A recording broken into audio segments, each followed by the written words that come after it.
Hello friends, welcome to trip with Siva.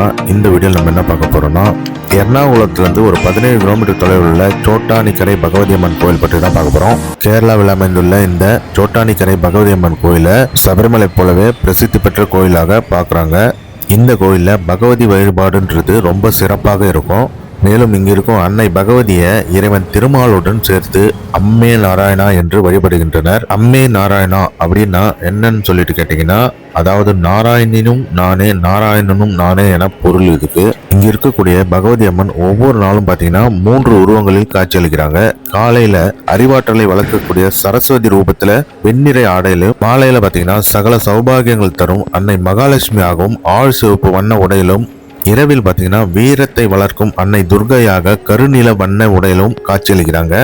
நண்பகல் உச்ச பூஜையில், இரவு உச்ச பூஜையிலும் மகா காளியாக காட்சி தந்து பக்தர்களை ஊக்குவித்து அருள்பாலிக்கிறார். கோயிலோட மெயினான சிறப்பே பார்த்தீங்கன்னா, கீழ்காவில் நடைபெறும் பூஜைகளில் ஒன்றான குருதி பூஜையில் தான் மக்கள் ஆர்வத்துடன் கலந்து கொள்வாங்க. இந்த குருதி பூஜை எப்போ நடக்கும்னு பார்த்தீங்கன்னா, மாலையில தான் நடக்கும். முதல்லாம் பார்த்தீங்கன்னா வெள்ளிக்கிழமையில மட்டும்தான் நடக்கும். இப்போல்லாம் பார்த்தீங்கன்னா டெய்லி நடக்குது. இரவு 8 மணிலேருந்து 9 மணிக்கு நடத்தப்படும். இந்த சோட்டானிக்கரை பகவதி அம்மன் கோயில் மனம் சார்ந்த பிரச்சனைகளை பயங்கரமா தீக்கும்னு சொல்றாங்க. இங்க இருக்கக்கூடிய மக்கள் இந்த கோயிலை ஒரு ஹீலிங் சென்டரா கூட பாக்குறாங்கன்னு சொல்லலாம். இங்க வந்தோம்னா நம்மளோட நெகட்டிவ் எனர்ஜிஸ் எல்லாம் ரிமூவ் ஆகி பாசிட்டிவ் எனர்ஜியோட வெளியில வருவோன்ற மாதிரி சொல்றாங்க. இங்க பாருங்க, இங்க ஐயப்பன் கோயில் இருக்கு. இங்க வரவங்க இங்க கண்டிப்பா போயிட்டு தான் போவாங்க. அதனால இங்க போனீங்கன்னா இங்க சாஸ்தா வழிபடுங்க. ஏற்கனவே சொன்ன மாதிரி சபரிமலையில் இருக்கக்கூடிய வழிபாடுகள் ஒன்றான வெடி வழிபாடு இங்க உண்டு. இந்த இடத்துல நம்மளோட வேண்டுதல் என்னன்னு சொன்னோம்னா அதுக்கேற்ற வெடி வழிபாடு சொல்லுவாங்க. உங்களோட வேண்டுதல்களை வைக்கலாம். இந்த வெடி வழிபாடு வைக்கக்கூடிய இடத்துக்கு உள்ளலாம் அலோவ் பண்ண மாட்டாங்க. அதுக்குன்னு தனியா அங்க ஆள் இருக்காங்க பாருங்க, அவங்க மருந்து வச்சு அந்த வெடியை வைப்பாங்க. இந்த வெடி வழிபாடு அங்க கவுண்டர்ல நீங்க டிக்கெட் வாங்கிட்டு வந்து கொடுத்தீங்கன்னா அதுக்கேற்ற வழிபாடு என்னவோ அவங்க செய்வாங்க.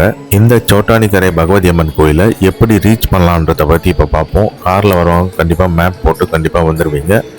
இப்போ பஸ்ல வரவங்களுக்கான ரூட் எப்படின்னு பாத்தீங்கன்னா, எர்ணாகுளம் வந்துருங்க. எங்க இருந்தாலும் எர்ணாகுளம், சென்னையிலேருந்து எர்ணாகுளம் நிறைய ட்ரெயின்ஸ் அவைலபிள் இருக்கு, பஸ்ஸஸும் அவைலபிள் இருக்கு.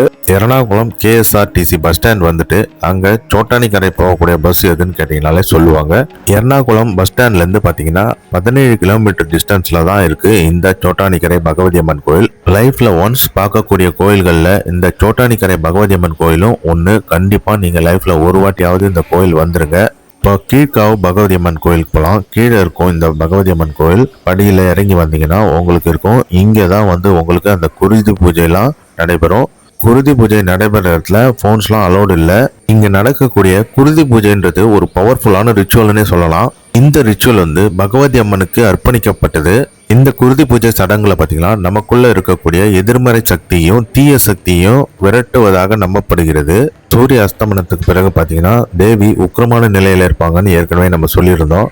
அந்த சடங்குல பாத்தீங்கன்னா சிவப்பு நிற குருதி வழங்குவது அடங்கும். இந்த குருதி பூஜையோட முக்கியமான நோக்கம் என்னன்னு பாத்தீங்கன்னா, பகவதி தேயின் கடுமையான வடிவத்தை அமைதிப்படுத்துவதும் தீய சக்திகள் மற்றும் எதிர்மறை தாக்கங்களை தடுக்கவும் உதவுகிறது. இந்த குருதி பூஜையை பார்ப்பது அல்லது பங்கேற்பதோட முக்கியமான நம்பிக்கை என்னன்னு பாத்தீங்கன்னா, மன உளைச்சல், பித்து பிடித்தல், நாள்பட்ட நோய்கள் மற்றும் சூனியம் போன்றவை நிவாரணம் அளிக்கும் என்று நம்பப்படுகிறது. சபரிமலை வரக்கூடிய மோஸ்ட் ஆஃப் த பக்தர்கள் கண்டிப்பா இங்கே வந்துட்டு தான் போவாங்க. குருதி பூஜையோட மெயினான பெனிஃபிட் என்னன்னு பார்த்தீங்கன்னா, dispel negative energies, evil spirit, offering protection, prosperity and wellbeing.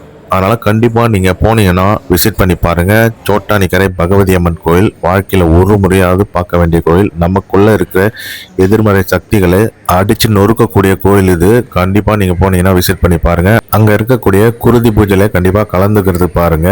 நம்ம சேனலை லைக் பண்ணுங்க, கமெண்ட் பண்ணுங்க, ஷேர் பண்ணுங்க. மறக்காம சப்ஸ்கிரைப் பண்ணி பெல் ஐக்கானை டேப் பண்ணி ஆல்ல போடுங்க. அப்பதான் அடுத்தடுத்த வீடியோஸ் நோட்டிபிகேஷன்ல வரும். இந்த மாதிரி வரலாற்று சிறப்புமிக்க கோயில்கள் மற்றும் சுற்றுலாத்தலங்கள் நம்ம சேனல்ல வரும். Thank you friends.